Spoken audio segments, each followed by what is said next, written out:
This is Justin Higgins with Minutes of Teaching. In this video, we are going to explore where our atmosphere ends and where space begins.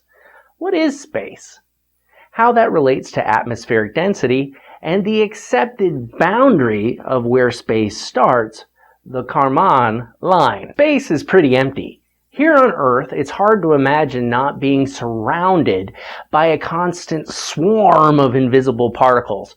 We can feel those particles by spreading out our hands and shaking them like this. Whew! Did you feel that? What you felt is the atmosphere of Earth. The atmosphere is like an ocean of gas that we live in. This ocean of gas allows us to breathe because we evolved to use oxygen at a density that is not that much less than sea level, which is why we need to take extra oxygen with us in the form of oxygen tanks when we climb tall mountains like Mount Everest, and why you see fighter pilots wearing oxygen masks, because the pilots are flying at extreme heights and there's not enough oxygen for them not to pass out. The molecules of oxygen become more spread out at a higher altitude, and space has molecules and atoms separated by so much, basically nothing. Emptiness. Only 6 protons, most likely helium or hydrogen atoms, fill up an entire cubic meter of true outer space. So for our understanding of space, space is where there is a lack of matter. In space, there are very few atoms of matter per cubic meter, compared to on Earth at sea level, where there are about 2.7 to the 25th power atoms or molecules per cubic meter. That's a mind-boggling huge number, a 27 followed by 24 zeros. This is like saying if we took all the sand on all the beaches and deserts in the world and piled it in a great big pile.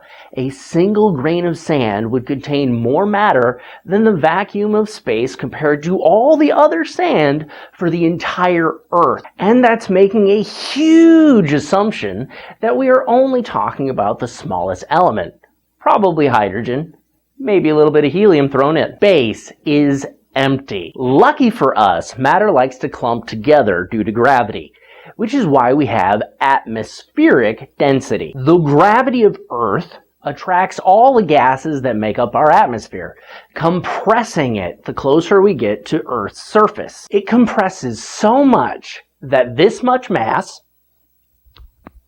15 pounds, 7 kilograms, is pressing on every square inch, 2.5 centimeters squared, of our bodies at sea level. When we observe atmospheric density, it becomes exponentially less and less the further we get from the surface of Earth, due to the universal gas constant. It may not be apparent while standing on the surface of the Earth, but if you've ever been on an airplane flight, you have felt the gases of Earth becoming further apart. This is why our ears pop. Or when we drive up into the mountains, the atmospheric density decreases exponentially as we get further from the Earth's surface. Again, our ears pop. Did you know that we can make our ears pop by yawning? And when we talk about yawning, other people tend to yawn with us. The further we get from Earth's surface, the less the Earth's gravity compresses the gases around us, and the closer to space we get. There really isn't an end to this relationship.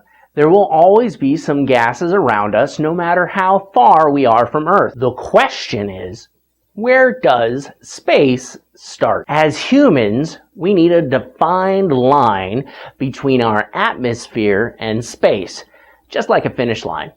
And this line is determined by the Kármán line. The Kármán line is the point where using the atmosphere to fly, like airplanes, stops working. Airplanes use the difference in pressure between the top and bottom of their wings while they move.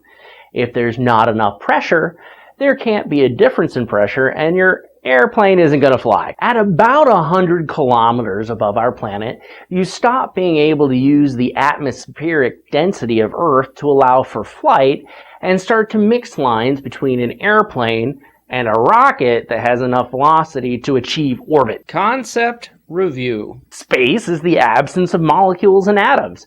The further apart the particles get from each other, the more in space we are. Our atmospheric density decreases exponentially as we leave the Earth. This is why we need oxygen tanks to climb Mount Everest. The further we get from the surface of Earth, the less atmosphere there is, and the closer to space we are. We need a point where the atmosphere becomes unusable and we can say that we're in space. And this is the Kármán line. At the Kármán line, we can't use the atmosphere to make airplanes work. At this line, about 100 kilometers above sea level, there is not enough atmospheric density to distinguish between winged flight and a rocket escaping the Earth. I hope you've learned something about where space begins and the Earth's atmosphere ends, and can see where science is in everything.